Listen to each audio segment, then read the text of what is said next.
Hi welcome back to our channel. അപ്പോൾ ഇന്നത്തെ വീഡിയോയിൽ നമ്മൾ എന്താണ് സംസാരിക്കാൻ പോകുന്നതെന്ന് നിങ്ങൾ ഓൾറെഡി തംബ്നെയിലിൽ കണ്ടിട്ടുണ്ടല്ലേ. ഞാൻ എങ്ങനെയാണ് എൻ്റെ ഐഫോൺ മാനിഫെസ്റ്റ് ചെയ്തത് എന്നുള്ളതിനെ പറ്റിയാണ് പറയാൻ പോകുന്നത്. അപ്പോൾ എൻ്റെ സൗണ്ടിൽ നിന്ന് തന്നെ നിങ്ങൾക്ക് മനസ്സിലായി കാണും എൻ്റെ ഒരു സന്തോഷവും ഒരു എക്സൈറ്റ്മെൻറ്റും ഒക്കെ. സത്യം പറഞ്ഞാൽ എന്നെപ്പോലെയുള്ള വളരെ സാധാരണക്കാരിയായ ഒരാൾ, അല്ലെങ്കിൽ ഒരു മിഡിൽ ക്ലാസ് ഫാമിലിയിൽ വളർന്നു വന്ന ഒരു കുട്ടിയെ സംബന്ധിച്ചിടത്തോളം ഒരു ഐഫോൺ സ്വന്തമാക്കുക എന്നുള്ളതൊക്കെ ഭയങ്കര വലിയൊരു ഡ്രീം തന്നെയാണ്. ഐഫോണൊക്കെ സ്വന്തമാക്കുന്ന ഇത്ര വലിയ കാര്യമാണോ എന്നൊക്കെ ചിന്തിക്കുന്നവരുണ്ട്. പക്ഷേ എന്നെ സംബന്ധിച്ചിടത്തോളം അതൊരു വലിയ കാര്യമാണ്. നമ്മുടെ ഒരു ഏർണിങ്സ് കൊണ്ട് ഒരു വലിയ സ്വപ്നം സാക്ഷാത്കരിക്കുന്ന പോലെയാണ് എനിക്കത് തോന്നിയിട്ടുള്ളത്. അതുമാത്രമല്ല, എൻ്റെ വീഡിയോ കാണുന്നവരാണെങ്കിൽ നിങ്ങൾക്കറിയാം, ഞാൻ വളരെ ചെറിയ അല്ലെങ്കിൽ കുഞ്ഞു കുഞ്ഞു കാര്യങ്ങളിലും ഒരുപാട് സന്തോഷിക്കാറുള്ള ഒരു വ്യക്തിയാണ് കേട്ടോ. എനിക്ക് തോന്നിയിട്ടുള്ളതും അങ്ങനെയാണ്. ലൈഫിൽ ഓരോ ചെറിയ അച്ചീവ്മെൻറ്റുകളും നമ്മൾ സെലിബ്രേറ്റ് ചെയ്യണം. ഓരോ ചെറിയ അച്ചീവ്മെൻറ്റുകൾക്കും നമ്മൾ നന്ദിയുള്ളവരായിരിക്കണം. ഓക്കെ, അപ്പം ഇതൊന്നുമല്ല നിങ്ങൾക്ക് കേൾക്കേണ്ടതെന്ന് എനിക്കറിയാം. ഞാൻ എങ്ങനെ ഐഫോൺ വാങ്ങിച്ചു എന്നുള്ളതാണല്ലേ അറിയേണ്ടത്. അപ്പോൾ ആ ഒരു ജേണി ഞാനൊന്ന് പറയാം കേട്ടോ. വളരെ ഷോർട്ടാക്കി പറയാൻ ശ്രമിക്കാം, പക്ഷേ സംസാരിച്ച് വരുമ്പോൾ ചിലപ്പോൾ വീഡിയോ ലെങ്ത്ത് കൂടി പോകും കേട്ടോ. എങ്കിലും ഓരോ സ്റ്റെപ്പ് ബൈ സ്റ്റെപ്പായിട്ട് ഞാൻ കാര്യങ്ങൾ പറഞ്ഞുതരാം. ആൻഡ് അവസാനം നിങ്ങൾക്ക് സർപ്രൈസ് ആവുന്ന ഒരു കാര്യം കൂടി ഞാൻ കാണിച്ചു തരാം. എൻ്റെ വിഷൻ ബോർഡൂടെ കാണിച്ചു തരാം കേട്ടോ. അതിലും ഒരു സർപ്രൈസ് ഉണ്ട് വിഷൻ ബോർഡിൽ. അതെന്താണെന്ന് ഞാൻ ലാസ്റ്റ് പറയാം കേട്ടോ. അപ്പോൾ ഞാൻ ആദ്യത്തെ ഒരു കാര്യം പറയാം. അതായത് ഇത്, അപ്പോൾ എന്തായാലും നമുക്ക് കാര്യത്തിലേക്ക് കിടക്കാം. സോ അപ്പോൾ ഐഫോൺ എടുക്കുന്നതിന് മുമ്പ് എൻ്റെ ആദ്യത്തെ ഒരു ക്വസ്റ്റ്യൻ, എന്നോടുള്ള എൻ്റെ ഒരു ക്വസ്റ്റ്യൻ ഇതായിരുന്നു: is it necessary for you? IPhone എടുക്കുന്ന പല വിധത്തിലുള്ള ആളുകളുണ്ടായിരിക്കും. ചിലർക്ക് വളരെ അതുകൊണ്ടൊരു യൂസ് ഉണ്ടായിരിക്കും, ആ രീതിയിൽ ഐഫോൺ എടുക്കുന്നവരുണ്ട്. ചിലർ വെറുതെ ഒരു ഐഫോൺ കയ്യിലുണ്ട് എന്ന് പറയുമ്പോഴത്തേക്ക് ഒരു ഭയങ്കര ഒരു എന്താ പറയുക, ഐഫോൺ ഉണ്ട് എന്നുള്ള ഒരു സന്തോഷത്തിന് വേണ്ടി എടുക്കുന്നവരുണ്ടായിരിക്കാം. അല്ലെങ്കിൽ മറ്റു ചിലർ ഫോട്ടോസ്, വീഡിയോസ്, അതിനെയൊക്കെ കോൺസെൻട്രേറ്റ് ചെയ്ത് കുറച്ചുകൂടെ ക്വാളിറ്റി ഫോട്ടോസ്, വീഡിയോസൊക്കെ കിട്ടും, ആ ഒരു രീതിയിൽ ഐഫോൺ എടുക്കുന്നവരുണ്ടായിരിക്കാം. പിന്നെ ഒരു ലോങ് ടേം യൂസിന് പറ്റിയ നല്ലൊരു ഫോണാണ് ഐഫോൺ. 5-6 വർഷമൊക്കെ ഐഫോൺ യൂസ് ചെയ്യുന്നവരുണ്ട്, ഒരേ ഐഫോൺ യൂസ് ചെയ്യുന്നവരുണ്ട്. സോ അത് വിചാരിച്ചെടുക്കുന്നവരുണ്ടായിരിക്കും. അങ്ങനെ പല ടൈപ്പ് ആളുകളുണ്ട് ഐഫോൺ എടുക്കുന്നതിൽ. ഇതിൽ ഞാൻ എന്ന് പറയുന്ന ആളെങ്ങനെയാണെന്ന് ചോദിച്ചാൽ, യെസ്, എനിക്കിത് ആവശ്യമുണ്ട്. അതായത് ഞാനൊരു യൂട്യൂബർ കൂടിയാണല്ലേ. അതായത് ഫുൾ ടൈം യൂട്യൂബറൊന്നുമല്ല, എന്നാലും ഇടയ്ക്കൂടെ സൈഡിലൂടെ യൂട്യൂബ് കൊണ്ടുപോകുന്ന ഒരാളാണ്. അപ്പോൾ എന്നെ സംബന്ധിച്ചിടത്തോളം ഒരു ഐഫോൺ ഉണ്ടെങ്കിൽ വീഡിയോ ക്വാളിറ്റിയിലും ഇമേജസിൻ്റെ ക്വാളിറ്റിയിലും ഒക്കെ നല്ല ഡിഫറൻസ് ഉണ്ടായിരിക്കും. അങ്ങനെയാണ് ഞാനൊരു ഐഫോൺ എടുക്കാം എന്നുള്ളത് തീരുമാനിക്കാനുള്ള കാര്യം. ഇനി മറ്റൊരു കാര്യം എന്ന് പറയുന്നത്, എന്നാൽ പിന്നെ യൂട്യൂബ് തുടങ്ങിയപ്പോഴേ എടുക്കാൻ പാടില്ലായിരുന്നോ എന്നൊരു ചോദ്യം. എനിക്ക് തോന്നുന്നു ഒരു ഡിസിഷൻ എടുക്കുന്നതിന് മുമ്പ് കുറച്ചധികം ചിന്തിക്കുന്ന ഒരാളാണ് ഞാൻ. ഓഫ് കോഴ്സ് ഇപ്പോൾ എൻ്റെ ഹസ്ബൻഡും അതേപോലെ തന്നെ ഒരാളാണ് കേട്ടോ. നമ്മൾ ഏത് ഡിസിഷൻ എടുക്കുന്നതിന് മുമ്പും അതിനെപ്പറ്റി കുറേ നാൾ ഒരു തോട്ട് പ്രോസസ്സ് അതിൽ നടത്താറുണ്ട്. അതിനുശേഷമേ നമ്മൾ ആ ഡിസിഷൻസ് ഒക്കെ ഫൈനലൈസ് ചെയ്യാറുള്ളൂ. അപ്പോൾ എനിക്ക് ചാനൽ മോണിറ്റൈസ് ആയ സമയം മുതൽ എൻ്റെ അടുത്ത് പലരും പറയുന്നത്, എനിക്കൊരു ഐഫോൺ എടുത്തുകൂടെ, അപ്പോൾ വീഡിയോയിൽ കുറച്ചുകൂടെ ക്ലാരിറ്റി ഉണ്ടായിരിക്കുമല്ലോ എന്നൊക്കെ പറഞ്ഞിട്ട് ഒത്തിരി പേര് പറഞ്ഞിട്ടുണ്ട്. പക്ഷേ ആ സമയത്ത് ഞാൻ ചിന്തിച്ചൊരു കാര്യം, ഞാൻ യൂട്യൂബിനെ ഒരു ഫുൾ ടൈം ജോബായിട്ട് കാണുന്നില്ല. സോ എനിക്ക് യൂട്യൂബിൽ നിന്നുള്ള income will be very less. ഇപ്പോഴും അതെ കേട്ടോ, അത് ഭയങ്കര ഇൻകമൊന്നും എനിക്ക് യൂട്യൂബിൽ നിന്ന് കിട്ടുന്നില്ല. കാരണം എൻ്റെ വീഡിയോ അതുപോലെയാണ് ഞാൻ ഇടുന്നത്. ഡെയിലി വീഡിയോ ഇടുന്ന ഒരാളേ അല്ല, ആഴ്ചയിൽ 1-2 വീഡിയോസൊക്കെ ഇടുന്ന ഒരാളാണ്. അപ്പോൾ അതുകൊണ്ട് ഞാൻ ആ യൂട്യൂബിനെ മാത്രം വിചാരിച്ചുകൊണ്ട് ഇത്രയും ഫിനാൻഷ്യൽ ബർഡൻ വരുന്ന ഒരു ഐഫോൺ എടുത്ത് വെച്ചാൽ ആ സമയത്ത് എനിക്ക് അത് ബുദ്ധിമുട്ടുണ്ടാക്കുമെന്ന് എനിക്ക് തോന്നിയിട്ടുണ്ട്. അപ്പോൾ ഞാൻ വിചാരിച്ചു അത് കുറച്ചുകൂടെ കഴിയട്ടെ, കുറച്ചുകൂടെ അതിലേക്കുള്ളൊരു സമയം ആവട്ടെ എന്ന് വിചാരിച്ചു. പിന്നെ സിനിമയിലൊക്കെ പറയും പോലെ എല്ലാത്തിനും അതിൻ്റേതായ ഒരു സമയമുണ്ട് ദാസ എന്ന് പറയും പോലെ എൻ്റെ സമയം ഇപ്പോഴാണ് എത്തിയെന്ന് തോന്നുന്നു. അപ്പോൾ ഫസ്റ്റത്തെ കാര്യം ഇതാണ്: എനിക്കൊരു ഐഫോൺ ആവശ്യമാണോ, എന്താണ് എൻ്റെ ആവശ്യം, അതെടുക്കാൻ പറ്റിയ സമയമാണോ ഇത് 3 കാര്യങ്ങളും ഞാൻ ചിന്തിച്ചതാണ്. ദെൻ സെക്കൻഡ് സ്റ്റെപ്പ് എന്ന് പറയുന്നത്, ഈ ഐഫോൺ ഞാൻ എങ്ങനെ എടുക്കണം? ഒരു EMI എടുക്കണോ, അതല്ല റെഡി ക്യാഷ് കൊടുത്തെടുക്കണോ എന്നുള്ളതായിരുന്നു. അപ്പോൾ എന്നെ സംബന്ധിച്ചിടത്തോളം ഞാൻ EMI എപ്പോഴും ചൂസ് ചെയ്യുന്നത് എനിക്ക് നോ കോസ്റ്റ് EMI കിട്ടുന്ന സമയത്താണ്. ഇപ്പോൾ എൻ്റെ ആദ്യത്തെ ഫോൺ, അല്ലെങ്കിൽ നമ്മൾ ആദ്യത്തെ ഫോണല്ല, ഇപ്പോൾ ഞാൻ ഉപയോഗിച്ചുകൊണ്ടിരിക്കുന്ന ഫോൺ, ആദ്യത്തെ ഫോൺ ഏതാണോ ഞാൻ ഓർക്കണില്ല, പോക്കോ ഞാൻ തോന്നുന്നു. അന്നൊന്നും നമ്മൾ യൂട്യൂബിൽ ഇത്രയും കണ്ടൻസ് ഒന്നും ഇടത്തില്ലായിരുന്നു.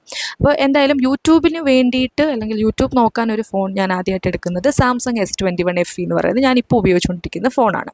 ഇത് ഞാൻ എടുത്തിട്ട് 2 വർഷമായി. ഇപ്പോഴും ഇതിന് വലിയ പരിക്കുകളൊന്നുമില്ല.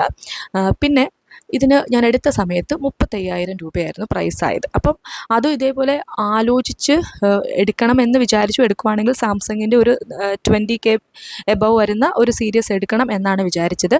പക്ഷേ പോക്കോയുടെ ഫോൺ പെട്ടെന്ന് പോയതുകൊണ്ടാണ് പെട്ടെന്ന് തന്നെ സാംസങ്ങിൻ്റെ ഒരു ഫോൺ ചൂസ് ചെയ്യാന്നുള്ള രീതിയിലാണ് ഈ S21 FE ചൂസ് ചെയ്തത്. അപ്പോൾ ആ സമയത്ത് എനിക്ക് ബജാജിൻ്റെ കാർഡ് വെച്ചിട്ട് നോ കോസ്റ്റ് EMI അവൈലബിൾ ആയിരുന്നു. അപ്പോൾ അതുകൊണ്ട് ഞാൻ വിചാരിച്ചു പ്രത്യേകിച്ചൊരു ഇൻട്രസ്റ്റ് ഒന്നും അങ്ങോട്ട് ചെല്ലുന്നില്ലല്ലോ, അപ്പോൾ നമ്മൾ നോ കോസ്റ്റ് EMIയിലായിരുന്നു ആ ഫോൺ എടുത്തത്. സോ മന്ത്ലി അത് പൈസ അടച്ച് തീർക്കുമായിരുന്നു. കറക്റ്റ് എമൗണ്ട് മാത്രം, ഞാൻ 35,000 രൂപ മാത്രമേ അതിനടച്ചിട്ടുള്ളൂ. ആ ഫോണിൻ്റെ പ്രൈസ് ആ സമയത്ത് അതായിരുന്നു. അപ്പോൾ ഐഫോണിലേക്ക് വരുന്ന സമയത്ത് ഐഫോണിന് അങ്ങനെ ഒരു EMI അവൈലബിൾ ആണോ എന്ന് ചോദിച്ചാൽ അവൈലബിൾ ആയിട്ടുള്ള സ്ഥലങ്ങളുണ്ട്. പക്ഷേ എനിക്ക് തോന്നി, പിന്നെ പലരുടെ അഭിപ്രായത്തിൽ നിന്ന് എനിക്ക് മനസ്സിലായത് ഐഫോൺ ഒരു EMIയിൽ എടുക്കാതിരിക്കുന്നതാണ് നല്ലത് എന്നുള്ള രീതിയിൽ എനിക്ക് തോന്നി. അപ്പോൾ ഞാൻ വിചാരിച്ചു അങ്ങനെയാണെങ്കിൽ ഐഫോൺ EMIയിൽ വേണ്ട, അങ്ങനെ റെഡി ക്യാഷിന് എടുക്കാമെന്ന് വിചാരിക്കുമ്പോഴേ ഓടിപ്പോയി ഒരു ഐഫോൺ എടുക്കാനുള്ള ഒരു ഫിനാൻഷ്യൽ സ്റ്റെബിലിറ്റി ഒന്നും എൻ്റെ കയ്യിൽ ആ സമയത്ത് ഉണ്ടായിരുന്നില്ല. സോ എന്ത് ചെയ്യണം, ആ ഒരു ഫുൾ പേയ്മെൻറ്റിന് വേണ്ടിയിട്ടുള്ള പൈസ വളരെ കുറച്ചാണെങ്കിലും ഒന്ന് ഹോൾഡ് ചെയ്ത് തുടങ്ങണമെന്ന് എനിക്ക് തോന്നി. അപ്പോൾ ഒരു ഐഫോൺ എടുക്കുന്ന ഒരാളെ സംബന്ധിച്ചിടത്തോളം എങ്ങനെ പോയാലും ഒരു 60,000 രൂപ ഏറ്റവും കുറഞ്ഞത്, 60 പോരാ, 60-ൽ മേലെ വേണം. സോ ഞാൻ എൻ്റെ ഓരോ മാസത്തെ സാലറിയിൽ നിന്ന് കുറച്ച് എമൗണ്ട് വീതം ഒരു RD ഇട്ടിട്ടുണ്ടായിരുന്നു. പിന്നെ ഞാൻ വിചാരിച്ചു എടുക്കുന്ന മാസമാകുമ്പോൾ ആ 1-2 മാസത്തെ സാലറി ഹോൾഡ് ചെയ്തിട്ടുണ്ടെങ്കിൽ നമുക്ക് ഈ ഒരു ഐഫോണിലേക്ക് എത്താൻ പറ്റും എന്നുള്ളത്. പക്ഷേ അവിടെ എനിക്കിങ്ങനെ ചെയ്യാൻ സാധിച്ചത് എനിക്ക് എൻട്രി എന്ന് പറയുന്ന മറ്റൊരു സോഴ്സ് ഓഫ് ഇൻകം ഉള്ളതുകൊണ്ട് തന്നെയാണ് കേട്ടോ. അതൊരു വലിയ കാര്യം തന്നെയാണ്. കാരണം കോളേജിലെ സാലറി ഫുൾ ഞാൻ ഹോൾഡ് ചെയ്താലും എനിക്ക് എൻട്രിയിൽ നിന്ന് അത്യാവശ്യം എൻ്റെ കാര്യങ്ങളൊക്കെ കഴിഞ്ഞു പോകാനുള്ളൊരു സാലറി കിട്ടും എന്നുള്ളതൊരു വലിയ വലിയ കാര്യമായിരുന്നു. അപ്പോൾ എന്തായാലും ഞാൻ അങ്ങനെയായിരുന്നു എൻ്റെ ഒരു ഫിനാൻഷ്യൽ പ്ലാനിങ് എന്ന് പറയുന്നത്. ദെൻ നെക്സ്റ്റ് എന്ന് പറയുന്നത്, ഞാൻ ആലോചിച്ച് അല്ലെങ്കിൽ ആഗ്രഹിച്ച ആ സമയത്ത് തന്നെ ഓടിപ്പോയി എടുക്കുമല്ലായിരുന്നു.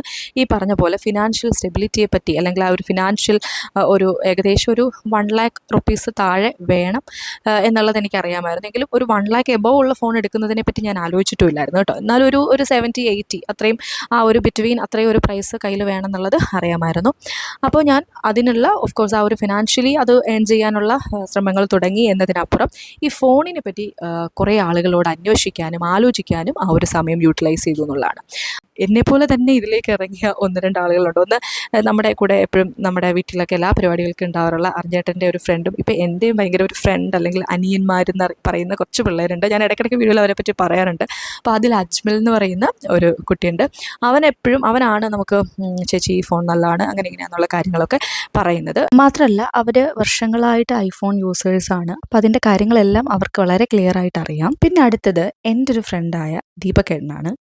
ഫോണിൻ്റെ എല്ലാ ഡൗട്ട്സും, അത് എന്തും ആയിക്കോട്ടെ, ഫോണിലൊരു എന്തെങ്കിലും കാര്യങ്ങൾ ഇൻസ്റ്റാൾ ചെയ്യുന്നത്, അത് ഏതൊക്കെ രീതിയിലുള്ള ഫോണിൻ്റെ അല്ലാത്ത എന്തെങ്കിലും പ്രശ്നങ്ങൾ പറ്റിയാലും അതിനെല്ലാം സൊല്യൂഷൻ പറഞ്ഞു തരുന്ന, എനിക്ക് കണ്ണും പൊട്ടി വിശ്വസിക്കാൻ പറ്റുന്ന ഒരാളാണ്. ആൾക്ക് ഇൻസ്റ്റഗ്രാമിൽ ഒരു പേജൊക്കെ ഉണ്ട് കേട്ടോ, നോക്കിയാൽ മതി, ദീപക് ഡിയോൺ. ഇങ്ങനെ ടെക്നോളജി റിലേറ്റഡ് ആയിട്ടുള്ള കാര്യങ്ങളിൽ ഭയങ്കര പുലിയാണെന്ന് വേണമെങ്കിൽ പറയാം.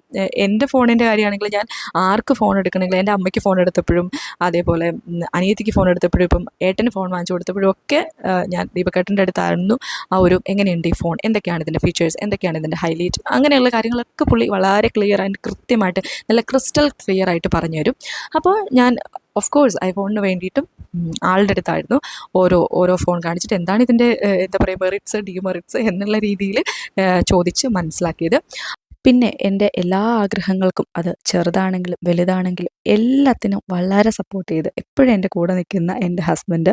ആൾക്കങ്ങനെ പ്രത്യേകിച്ച് നന്ദിയൊന്നും എടുത്ത് പറയേണ്ട ആവശ്യമില്ല. നമ്മുടെ രണ്ടുപേരുടെയും ഒരു അച്ചീവ്മെൻ്റ് ആണ് ഈ ഒരു ഐഫോൺ. ഏത് അച്ചീവ്മെൻറ്റും നമ്മൾ രണ്ടുപേരോട് ഒരുമിച്ച് നിൽക്കുന്നത് കൊണ്ടാണ്. കാരണം കല്യാണം കഴിഞ്ഞ ഒരു സ്ത്രീ ജീവിതത്തിൽ എന്തെങ്കിലുമൊക്കെ ഒരു കുഞ്ഞു കാര്യങ്ങളായിക്കോട്ടെ എന്തെങ്കിലും നേടുന്നുണ്ടെങ്കിൽ തീർച്ചയായിട്ടും അവളുടെ ഒരു ഭർത്താവിൻ്റെ ഒരു ഇമ്മൻസ് സപ്പോർട്ട് അതിൽ ഉണ്ടായിരിക്കുമെന്നുള്ളത് ഷുവറാണ്. അങ്ങനെ ഫൈനലി നമ്മൾ എടുത്ത ഫോൺ എന്ന് പറയുന്നത് iPhone 15+ ആണ് കേട്ടോ. പക്ഷേ ഇപ്പോൾ ഐഫോണിൻ്റെ 16 സീരീസ് ഒക്കെ ഉണ്ട്, 16 Pro ഉണ്ട്, Pro Max ഉണ്ട്. പക്ഷേ Pro Maxലേക്കൊന്നും പോകാൻ ഞാൻ വിചാരിച്ചിട്ടില്ലായിരുന്നു. കാരണം ഓഫ് കോഴ്സ് ഒരു 1 lakh റുപ്പീസ് മേലെ വേണം എന്നുള്ളത് ഒരു കാര്യം. രണ്ടാമത്തെ ഒരു കാര്യം, എൻ്റെ ഒരു പർപ്പസിന് ഇത് തന്നെ ധാരാളമാണ്. നമ്മൾ ഒത്തിരി മറ്റേ സിനിമയിലൊക്കെ പറഞ്ഞല്ലോ, ഒത്തിരി ബന്ധങ്ങളിലേക്ക് പോകേണ്ട ആവശ്യം ഇപ്പം ഇല്ലയെന്ന് എനിക്ക് തോന്നി. കാരണം മെയിനായിട്ട് എൻ്റെ പർപ്പസ് എന്ന് പറയുന്നത് ക്യാമറ മീൻ വീഡിയോ എടുക്കുക എന്നുള്ളതും പിന്നെ അത്യാവശ്യം ഒന്ന് ബാറ്ററി നിൽക്കുക എന്നുള്ളതുമാണ്. ഇപ്പോഴും എൻ്റെ സാംസങ്ങിൻ്റെ S21 FE ഞാൻ യൂസ് ചെയ്യുന്നുണ്ട് കേട്ടോ. ഐഫോൺ ഒരു സെക്കൻഡറി ഫോണായിട്ട് ഞാൻ കൺസിഡർ ചെയ്യുന്നുള്ളൂ. കാരണം എനിക്ക് സാംസങ്ങിൽ കുറേ കാര്യങ്ങളൊക്കെ ചെയ്യാൻ ഇപ്പോഴും കുഴപ്പമൊന്നുമില്ല. ഫോൺ നല്ല ഫോണൊക്കെ തന്നെയാണ്. അപ്പോൾ വീഡിയോയ്ക്കൊക്കെ വേണ്ടിയിട്ട് മാത്രമാണ് ഐഫോൺ എടുത്തത്. സോ അപ്പം അതുകൊണ്ട് തന്നെ ഞാൻ പ്രോ മാക്സിലേക്കൊന്നും പോയിട്ടില്ല. 15+ അത്യാവശ്യം എല്ലാ രീതിയിലും കുഴപ്പമില്ലാത്തൊരു ഫോണാണെന്നുള്ളത് എനിക്ക് മനസ്സിലായി. അങ്ങനെയാണ് നമ്മൾ 15+ എടുക്കാമെന്ന് വിചാരിച്ചത്. അപ്പോൾ നമ്മൾ കഴിഞ്ഞ ദിവസം 15+ എടുത്തിട്ടുണ്ടായിരുന്നു. ഞാൻ നമ്മുടെ കമ്മ്യൂണിറ്റി പോസ്റ്റിലൊക്കെ അത് പോസ്റ്റായിട്ടൊക്കെ ഇട്ടിട്ടുണ്ടായിരുന്നു. സോ അപ്പോൾ ഇങ്ങനെയാണ് എൻ്റെ ഐഫോണിൻ്റെ ഒരു ജേണി വരുന്നത്. ഇനി ഐഫോൺ ഞാനിങ്ങനെ മാനിഫെസ്റ്റ് ചെയ്തു എന്നായിരിക്കുമല്ലോ നിങ്ങൾക്ക് അറിയേണ്ടത്.